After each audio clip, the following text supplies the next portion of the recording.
If you're watching this, the Rams just cut Jacob Harris, their fourth round pick from UCF.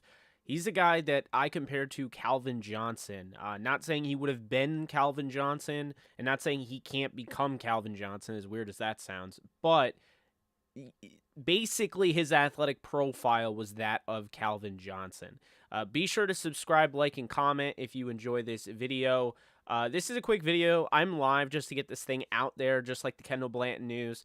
The Rams have cut Jacob Harris. So a lot of stuff I want to just bring up real quick. First off, why did they cut him? Well, this definitely, if it wasn't already, this has signaled that they absolutely love Lance McCutcheon, and he will be a Ram. He will be on the 53. They also announced that they are cutting Roger Carter.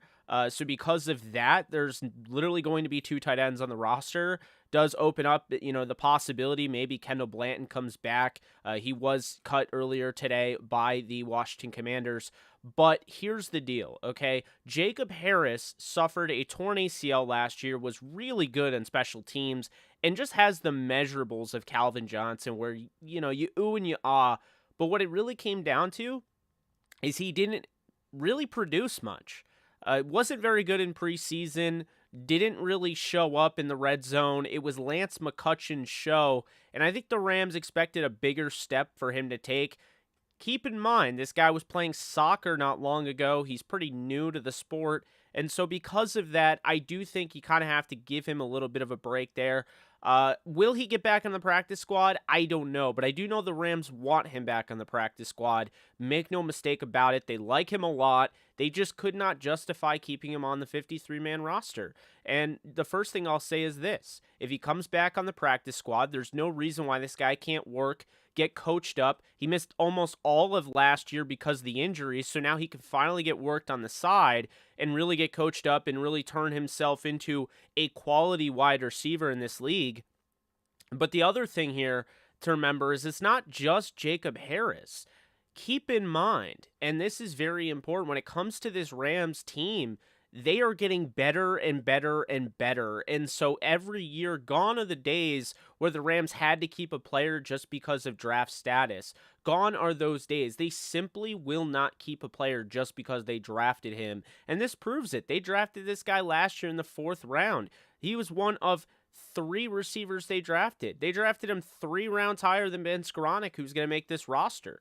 What it really comes down to, and this guy could play special teams, but what it comes down to is that he did not produce enough on the offensive end. I think another thing here that is important to put out there is that Brandon Powell has done an incredible job of jumping into this team last year midseason, turning into a hero for them as a returner. Finally, the best returner they have had since Pharaoh Cooper. And then on top of that, this offseason, in this training camp period, he worked in the offense. So this is something they really like. They're going to continue to work with. He made significant strides. Jordan Rodrigo already confirmed he made the roster. So I think there's a combination of things going on here. Jacob Harris is very raw, and he still has a lot of work to do, which is completely understandable because he was already raw, when they drafted him, and then he misses almost the entire season to a torn ACL. That's the first thing. Second thing, Rams team is better. This is a very tough 53 to make. Like I said, gone are the days you just keep Mike Thomas on the roster forever, Brian Quick, guys that aren't producing. Gone are those days. It's going to be really hard to crack this 53-man roster, and this news today really set the tone and really set the example of how hard it is going to be to crack this roster. Number 3 here, you talk about the idea of him being raw, you talk about the idea of this roster being tough, but also you got to give credit to guys like Skoranek. We're not really seeing him because we didn't see him in preseason. Last time you saw him, he was dreadful in the playoffs, so we'll be honest here. But Ben Skoranek has made strides, and I would not rule out them keeping 2 tight ends.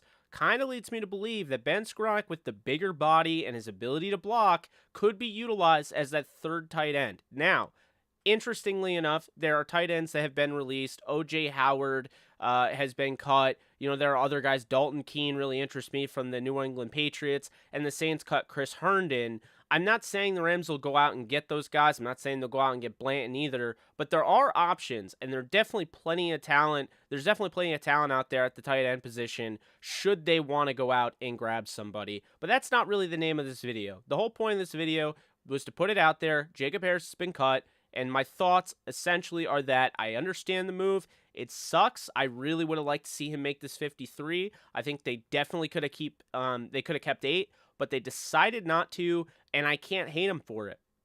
It's a sign that the roster continues to get better. It's going to be ridiculously hard to make this roster, and it's a glowing report for Ben Skoranek. It's a glowing report for Brandon Powell. It's a glowing report for Lance McCutcheon, Tutu Atwell, everybody they kept over Jacob Harris. That says a lot because this guy has traits, this guy has tools that you simply don't want to cut.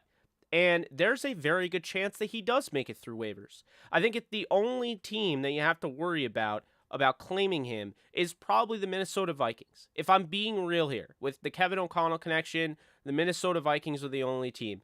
Maybe the Packers. But they didn't really, Mike LaFleur wasn't there. So I think really it's just going to be the Vikings here. Obviously, there are teams that liked him throughout the draft process.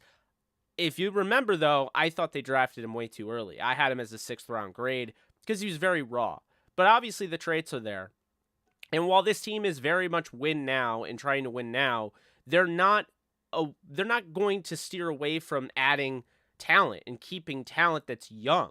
And I think that's something that needs to be said because Lance McCutcheon is very young. He's a UDFA, and they gave him the opportunity to make the roster.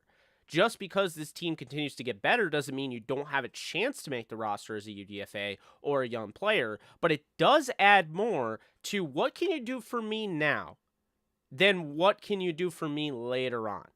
So there's no doubt in my mind, if Jacob Harris, let's just say he develops, there's no doubt in my mind if Jacob Harris developed, he would be a better receiver than Lance McCutcheon because he's got these traits where if he hits his ceiling, it's game over. He's going to be an absolute monster. But who's more likely to help you now? The guy with the higher floor. And that's the thing. Lance McCutcheon already has, the body control. He already has, just the ball skills. He's just a lot better than Jacob Harris right now. And I said this. I felt like coming in, Lance McCutcheon, might be a 4 or 5 on this roster.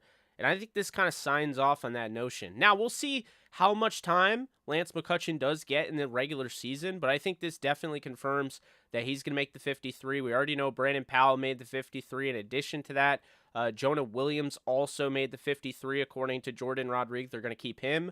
Bryce Perkins made the 53. They're going to keep 3 quarterbacks from how it sounds with Jordan Rodriguez. So a lot of stuff going down today, with that. But again, it's a bummer. Was rooting for Jacob Harris. I do like his ability, and I think he brings a lot to the table, and I've become a fan of his. And I don't regret making that video comparing him to Calvin Johnson because all I was doing was comparing his athleticism and his, physical attributes to Calvin Johnson, which isn't crazy because they're very much the same in size, in speed, in weight. I mean, it's crazy across the board. So do I regret doing that? No. And does it mean that's the end of Jacob Harris in LA? Absolutely not. He could very much clear waivers. And I'll make the argument here, since last year, yes, he made the roster, but he got hurt. And then he doesn't make the roster this year. Didn't really play a lot in the preseason. There's not a ton on him. There's not a ton of tape on him. And furthermore, he wasn't from this draft. So that's what I'll say about that. But yeah, what are your thoughts? Let me know below. I'm going to have a live stream at 4 for the rest of the cuts. But until next time, you guys take care. Later.